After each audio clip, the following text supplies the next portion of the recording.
My name is Chief WaKil, and this is my story.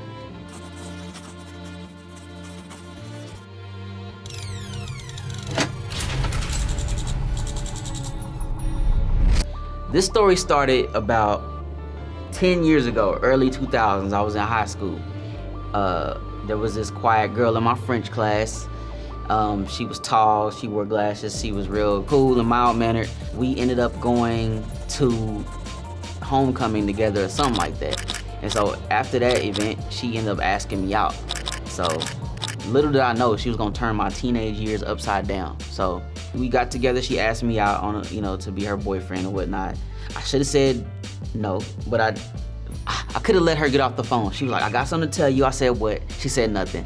I was like, oh, okay, no, tell me what it is. She was like, be my boyfriend or whatever. And I was like, all right, yeah. What drew me to her, like, I mean, I'm a shorter dude or whatnot, if you don't know. She was a little taller than me. I never really dated nobody taller than me. Like, she had her glasses. She kind of had like this innocent look to her. I just looked at her like, okay, she got a little body, she's tall, kind of like a tall glass of water situation, And through our relationship, she would go through ups and downs emotionally. You would have thought she was like bipolar. Like, sometimes she wouldn't eat. She talking about she didn't want to get fat, so I had to like force her to eat salad or something, like just eat something. She would just eat lettuce or something like that. She would get mad at me on the phone, like if, she asked me if Halle Berry was pretty, and I said yes, and then she was going off. And I think we even broke up that day. We broke up so many times. One of the things, just to let you know how crazy she is, and this ain't even gonna be the craziest part of this story. There was a time I was heading to work, and she wanted to see me. And I was like, look, I'm running late. Like, I have like 10 minutes to get there. I live like 15 minutes out. She's going off, come see me, blah, blah, blah. And I'm like, man, so I turn around, I'm mad, I go see her. She opens the door and she has a knife in her hand and cuts her arms. Eyes bloodshot red, and she's kind of like, doing one of them little situations. I'm like, dude, what's going on? After that, I was like, it's over with. The kicker is, she had like a history of like cancer and stuff in her family. She calls me and like, you can't leave me, like, I have cancer. And I'm like, you got what? She's like, yeah, I went to the doctors and found out I had cancer. I gotta take all this medicine, shaking the pills on the phone. And I'm a dumbass teenager, so I'm like, oh man, I'm gonna feel bad if I like just fully break up with her. So one day, the last straw was when she came to my house wilding out, right? She was over to kick it with me on a Friday, and it got to where she's trying to fight me. She's yelling at my grandma who lived with me at the time, and her life was probably spared because my mom came like within seconds after her being kicked out of my place. Like, look, you gotta go. You gotta sit in the sidewalk and wait for your mom or dad to get you. Like, this is it, we done. She would pull the cancer card anytime we would kind of slightly get into like any type of bickering argument.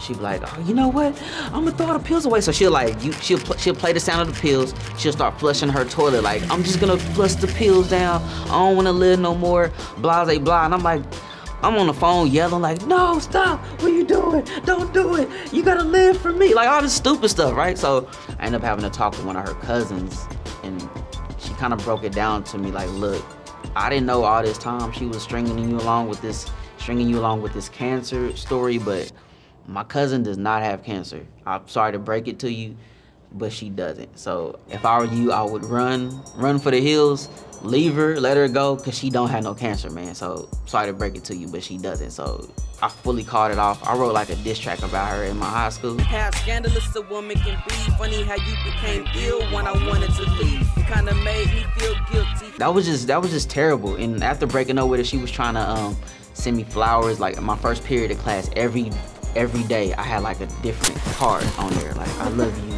we should be together, blah, blah, blah. But this girl was like the devil, dog. Like, I don't know how I even, stuck with her for as long as I did. It was like 2.5 years of my life in high school. I had this crazy girlfriend, but I'm glad it's over with.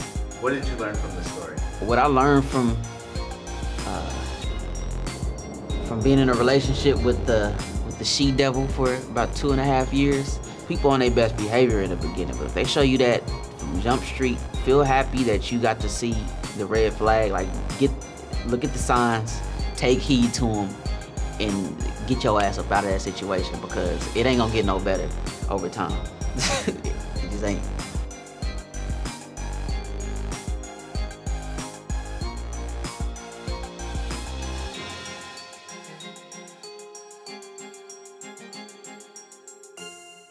I try to walk back out, and I look down, it's a fucking midget right there with a fucking shotgun. He's like, you're not going anywhere.